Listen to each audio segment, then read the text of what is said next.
ಇನ್ನು ಇದೇ ಕ್ಷೇತ್ರಕ್ಕೆ ಸಂಬಂಧಿಸಿದಂತೆ ಬಿಜೆಪಿಯಲ್ಲೂ ಕೂಡ ಗೊಂದಲ ಇದ್ದಂಗೆ ಕಾಣಿಸ್ತಾ ಇದೆ. ದಕ್ಷಿಣ ಶಿಕ್ಷಕರ ಕ್ಷೇತ್ರದ ಜೆಡಿಎಸ್ ಟಿಕೆಟ್ ವಿವೇಕಿಗೆ ಫಿಕ್ಸ್ ಅಂತ ಜಿಟಿ ದೇವೇಗೌಡರು ಹೇಳ್ತಾ ಇದ್ದಾರೆ. ಮೈತ್ರಿ ಅಭ್ಯರ್ಥಿಯಾಗಿ ವಿವೇಕಾನಂದ ಆಯ್ಕೆ ಅಂತ ಜಿಟಿ ದೇವೇಗೌಡರು ಹೇಳ್ತಾ ಇದ್ದಾರೆ. ವಿವೇಕ್ ಅವರನ್ನು ಅಭ್ಯರ್ಥಿ ಮಾಡೋದಕ್ಕೆ ಎಲ್ಲರೂ ಒಪ್ಪಿದ್ದಾರೆ. ಮೈತ್ರಿ ಅಭ್ಯರ್ಥಿಯಾಗಿ ಅವರಿಗೆ ಇವತ್ತು ಬಿ ಫಾರಂ ಅನ್ನ ಕೂಡ ಕೊಡಲಾಗಿದೆ. ಬಿ ಫಾರಂ ತೆಗೆದುಕೊಂಡು ಹೋಗೋದಕ್ಕೆ ನಾವು ಬಂದಿದ್ದೀವಿ, ನಾಳೆ 12 ಗಂಟೆಗೆ ಅವರು ನಾಮಪತ್ರ ಸಲ್ಲಿಸ್ತಾರೆ ಅಂತ ಜಿಟಿ ದೇವೇಗೌಡರು ಹೇಳ್ಕೊಂಡಿದ್ದಾರೆ. ಆ ಮೂಲಕ ವಿವೇಕಾನಂದ ನಮ್ಮ ಅಧಿಕೃತ ಅಭ್ಯರ್ಥಿ ಅಂತ ಕೋರ್ ಕಮಿಟಿಯ ಅಧ್ಯಕ್ಷರು ಕೂಡ ಸ್ಪಷ್ಟಪಡಿಸಿದ್ದಾರೆ.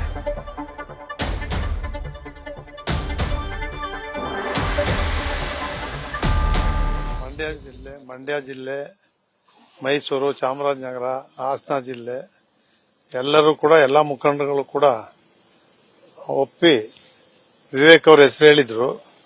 ರಾಜ್ಯಾಧ್ಯಕ್ಷರು ಮಾಜಿ ಮುಖ್ಯಮಂತ್ರಿಗಳು ಕುಮಾರಸ್ವಾಮಿ ಅವರು ರಾಷ್ಟ್ರೀಯ ಅಧ್ಯಕ್ಷರು ನಿನ್ನೆ ಮಾತನಾಡಿ ತೀರ್ಮಾನ ಮಾಡಿದ್ರು. ಅವರು ಸಾರಾ ಮಹೇಶ್ ಅವರೆಲ್ಲರೂ ಕೂಡ ಮೈಸೂರಿಗೆ ಹೋದ್ರು. ಇವತ್ತು ಬಿ ಫಾರಂ ತಗೊಂಡೋಗಿ ಅಂತ ಹೇಳಿದ್ರು. ಮೈತ್ರಿ ಅಭ್ಯರ್ಥಿ ಭಾರತೀಯ ಜನತಾ ಪಕ್ಷ, ಜೆಡಿಎಸ್ ಎರಡೂ ಪಕ್ಷಗಳ ಮೈತ್ರಿ ಅಭ್ಯರ್ಥಿಯಾಗಿ ವಿವೇಕ್ ಅವರಿಗೆ ಇವತ್ತು ಜನತಾದಳ ಬಿಟ್ಕೊಟ್ಟಿದ್ದಾರೆ. ಜನತಾದಳಕ್ಕೆ ದಕ್ಷಿಣ ವಿಧಾನ ಪರಿಷತ್ತಿನ ಶಿಕ್ಷಕರ ಕ್ಷೇತ್ರವನ್ನು ಜನತಾದಳಕ್ಕೆ ಬಿಟ್ಕೊಟ್ಟಿದ್ದಾರೆ. ಮೈತ್ರಿ ಅಭ್ಯರ್ಥಿಯಾಗಿ ನಾಳೆ 12 ಗಂಟೆಗೆ ಸರಿಯಾಗಿ ನಾಮಿನೇಷನ್ ಸಲ್ಲಿಸ್ತಾ ಇದ್ದಾರೆ. ನಿಂಗರಾಜ್ ಅವರಂತ ಅವ್ರಿಗೇನೋ ಘೋಷಣೆ ಮಾಡಿದ್ರು ಟಿಕೆಟ್, ಅದು ಸರಿಯಾಗಿ ಇಲ್ಲಿ ನಾವೇನು ನಾವು ಸಮನ್ವಯ ಸಮಿತಿಯಲ್ಲಿ ತೀರ್ಮಾನ ಮಾಡಿದ್ದು ಸರಿಯಾಗಿ ಕನ್ವೆ ಆಗಿರಲಿಲ್ಲ.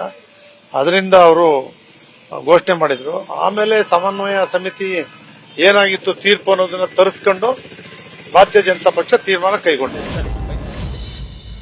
ಗಮನಿಸ್ತಾ ಇದ್ದೀರಿ, ಜಿಟಿ ದೇವೇಗೌಡರ ಮಾತಿನ ಪ್ರಕಾರ ನಮ್ಮ ಅಭ್ಯರ್ಥಿ ವಿವೇಕಾನಂದ ಅವರಿಗೆ ಬಿ ಫಾರಂ ಕೊಡಲಾಗಿದೆ ಅನ್ನೋದು. ಆದರೆ ಶ್ರೀಕಂಠೇಗೌಡರು ಈ ಟಿಕೆಟ್ನ ನಿರೀಕ್ಷೆಯಲ್ಲಿದ್ದರು ಅಥವಾ ಅವಕಾಶದ ನಿರೀಕ್ಷೆಯಲ್ಲಿದ್ದರು. ಅವರು ಫೇಸ್ಬುಕ್ಕಲ್ಲಿ ಪೋಸ್ಟ್ ಮಾಡಿದ್ದಾರೆ, ನಾನು ನಾಮಪತ್ರ ಸಲ್ಲಿಸ್ತೀನಿ ಅಂತ.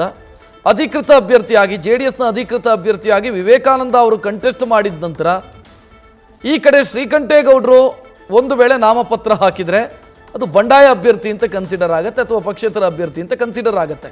ಆದರೆ ಯಾವ ಅರ್ಥದಲ್ಲಿ ಶ್ರೀಕಂಠೇಗೌಡರು ಈ ಪೋಸ್ಟ್ ಹಾಕಿದ್ರು, ಯಾಕೆ ಈ ಗೊಂದಲ, ಇದರ ಬಗ್ಗೆ ಇನ್ನೂ ಕೂಡ ಸ್ಪಷ್ಟತೆ ಸಿಗ್ತಾ ಇಲ್ಲ.